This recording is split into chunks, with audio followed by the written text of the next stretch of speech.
Hi, this is Harry Launder. I'm from Forest, Ohio, and in April of 2020, I was diagnosed with COVID. Before my diagnosis in 2019 of November, I went to the doctor, and she asked me if I realized how lucky I was.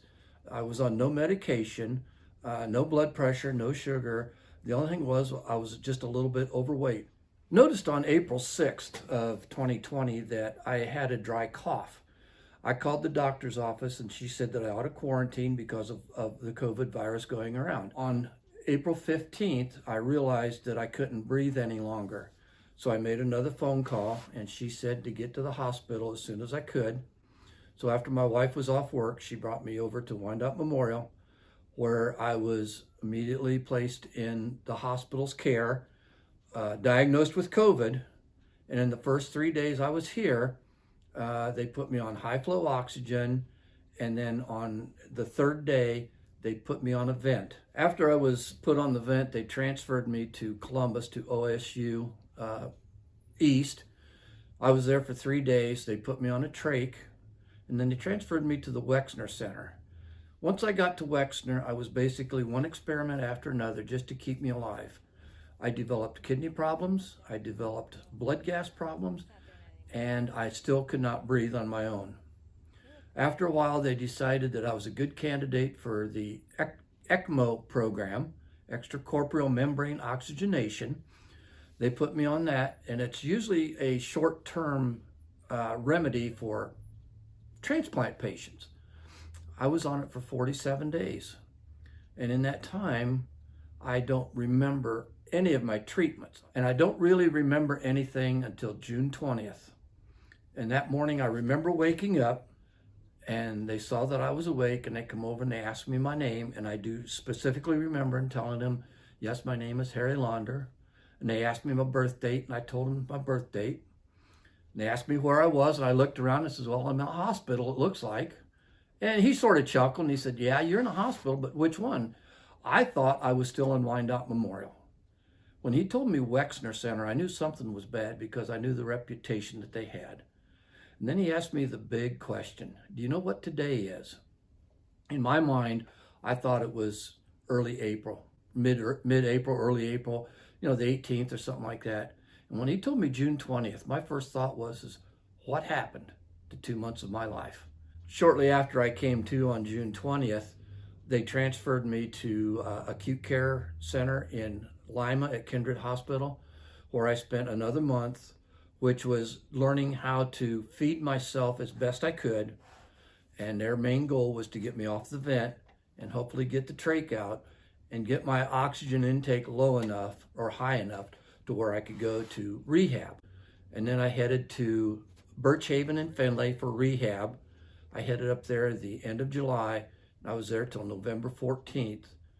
And that was to get me swallowing therapy, speech therapy. I had to learn to eat. I had to learn to drink again.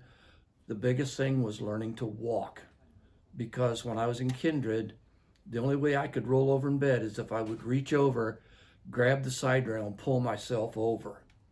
Once I learned to do that, then I had to learn to stand again. And I've never had anything so painful as to try to stand for 30 seconds after you've been in bed for almost 3 months. They did a great job at Birch Haven. They got me up and ready.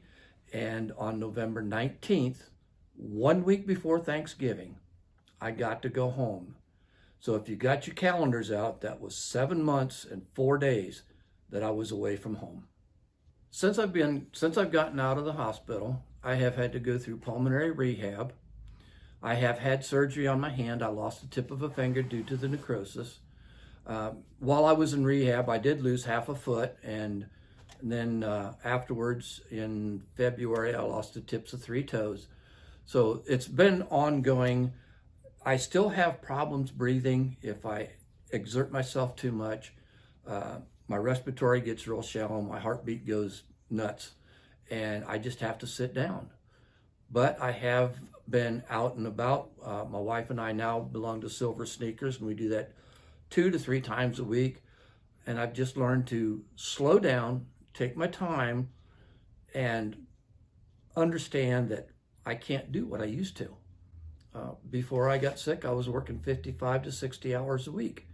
I can't do that anymore. But ever since then, it's just been a struggle of trying to get my lungs back where they belong, to where I don't have to carry this around, hopefully again. But if I do, I am so grateful that I have that. I wouldn't wish, like I said, I wouldn't wish this on anyone. And if you have the chance, if you have any doubts, I would be glad to talk to you in person and tell you more detail what I went through, because it was not pretty. If you have the chance, please protect yourself. I know everybody hates the masks. I hate the mask, but they help. Nobody wants the shot because they don't trust it. Believe me, trust it. My youngest son's a pharmacist. He told me how they developed it and everything. I trust him completely. And if you need the booster, get the booster. I was asked one time if I would take the shot and the booster, and I said, yes, because an ounce of prevention is worth a ton of misery that I went through. I just said in that. Yeah, needle. I felt it though. Oh, yeah, you did. Oh yeah. Yeah, you jerked.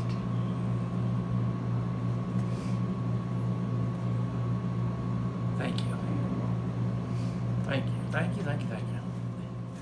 Just everybody think about this for a minute. Look in your newspaper, listen to the radio. How many people, young people, 40s and 50s, are dying at home, dying in hospitals, dying in hospice, when a lot of this could be prevented? It's just a shot, people. It might make you sick, it might not. It's just a shot, that's all you take.